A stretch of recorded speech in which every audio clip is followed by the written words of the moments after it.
Is Kamala losing? Is it too early to say? For Pennsylvania, we do not know. But Pennsylvania is the tipping point state. If Pennsylvania falls, it's Jover. There's still some same day to come in. Let's see this remaining 10%, what that does to this margin. Again, the same day seems to be favoring Trump. How much is it going to favor Trump? Is it going to bring it down back to this level completely? Is it going to stabilize? But that's the most complete county we have in Pennsylvania right now. And I think we said at the start of the night, 90% in, Kamala Harris is underperforming in comparison to past performance, in comparison to performance from Joe Biden. That is a really bad sign. Sorry, I have to be fucking honest. That is a really, really bad sign. And we talked a lot about young men who are breaking for Trump. We saw the MAGA hats and some of the long lines at the universities. Yep. Is that unexpected to the level of the lines you're seeing? I think both Okay, I'm done calling shit. I literally said, what if all the young people that are voting at college campuses are voting for Donald Trump? I didn't mean it. When I said that, I meant like, haha, like, wouldn't it be funny? Like, that's probably not real. And now it's looking like that might have been happening. And I was just, that's my bad, guys. Fuck it. That's my bad. The CBS reporter on a PA college campus said a lot of students were bringing up the Joe Rogan interview as an influence. Oh my God, stop. Being right on this issue still does not feel good at all. It feels very bad, as a matter of fact, especially because it just shows that, like, we have no way of reaching out to a lot of these people and that things are going to get far worse in the upcoming years. They're going to get much, much worse if Kamala Harris loses Pennsylvania. Do you think racism and misogyny are a big factor in this election? Racism and misogyny in the United States of America is a big factor in every election. Kamala Harris is a black woman. Everybody knows that. That was always going to be something that, obviously dumb racist misogynist people were going to pay attention to and discount her for. You work within your benefits, you work within your the advantages you have, and you work against your disadvantages. That's just how campaigns work. You can't magically change Kamala Harris into a white man. And you shouldn't say, I don't want this person to run because they're a black woman or a black man or not white. But the way you outcompete that is by making a case, making an argument that you're going to help people. Trying to rely on suburban white women to come to your favor, to come to your side by hugging and kissing Liz Cheney is not the way to do that. I fear that Democrats are going to run the most racist campaign you've ever done seen after this realignment. And there's against Larry Hogan, former governor, difference 171,000 votes there.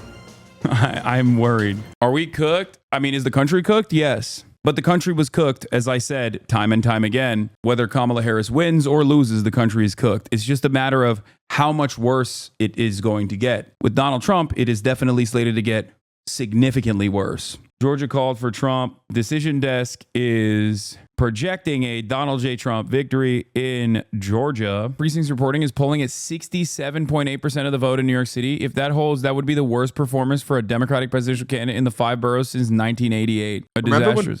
Like Kathy Hochul said, like, I'm the boss. I'm going to win all these seats. Yeah, it's like they looked at 2022. They looked at the worst performing aspects of 2022, which was New York. And they literally were like, let's nationalize that strategy. Let's tap to the center. Let's do the crime panic that was a demonstrable failure in New York in 2022 in the midterms. And let's just do that on a national campaign. This is why I always told my chat, Democrats do not learn lessons. Ultimately, this was very closely resembling a 2016 run in many respects.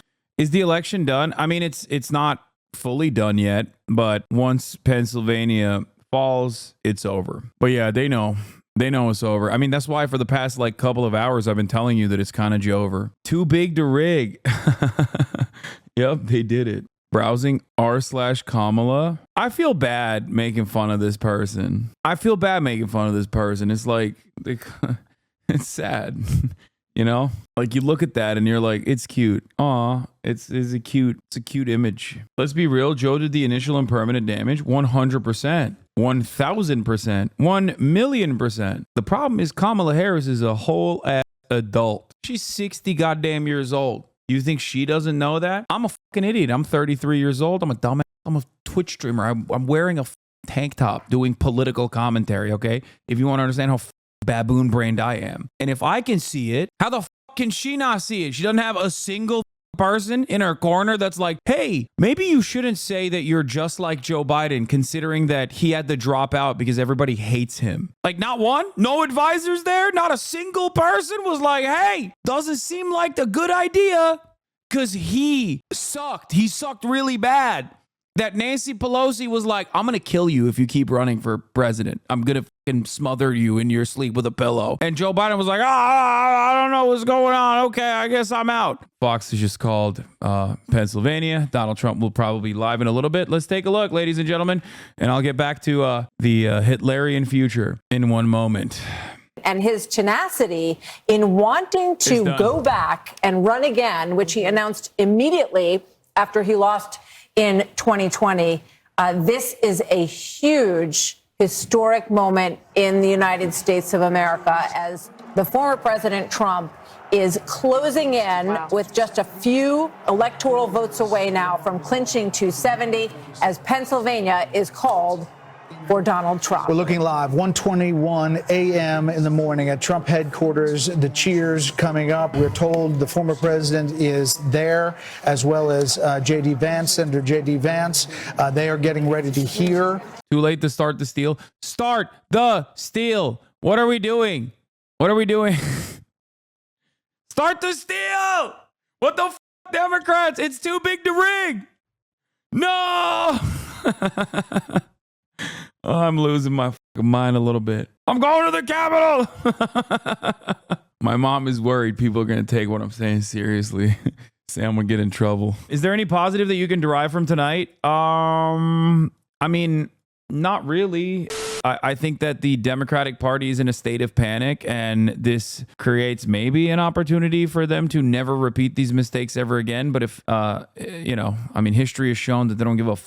They don't really care about losing. They make a lot of money when they lose, you know? They lose, you lose your rights, and then they can campaign off that shit.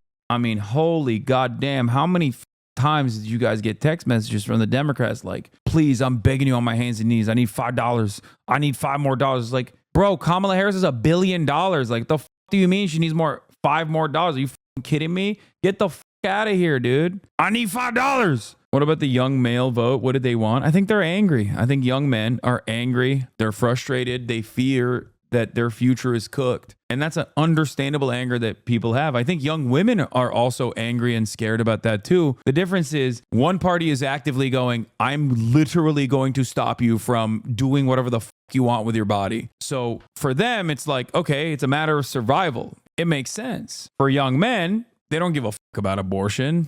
And maybe they even like it. They like that the other party is like dominating women to a certain degree. After all, women should know their place. Maybe that's how they feel about it. But for one reason or another, they're angry and they're vulnerable and they're fearful. And the Republican Party turns around and says like, yeah, you're angry because these bitches, these dumb broads, these feminists, they're doing feminism to you. They're doing gender to you. We'll put them in their place. Yeah, they're entitled for sure to a certain degree. And one side is just not even answering any of the material harm that they're experiencing. The other party at least is like pointing them in the direction of something to be angry at.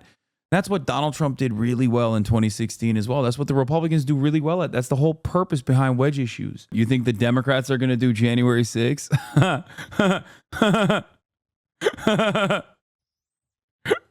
Yeah. No, I think there'll be a peaceful transfer of power. Dude, I wish.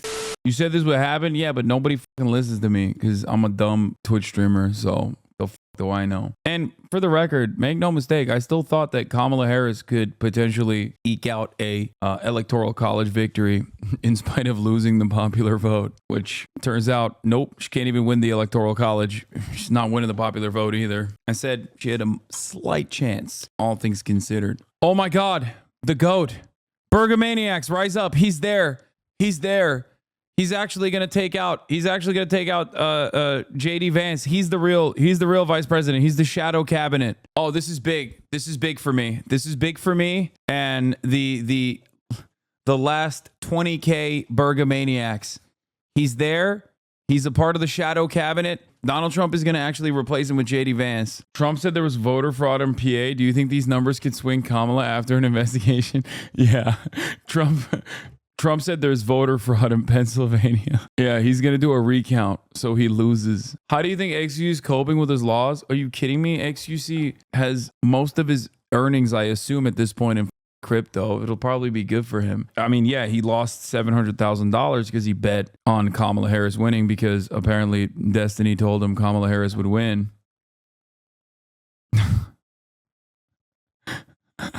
Where is this piece of shit, bro? You won the election. Come on, dog. It's like 1:30 a.m. The fuck? Oh my God. Maybe he died. No, then it's fucking JD Vance. Chat. That's not good either.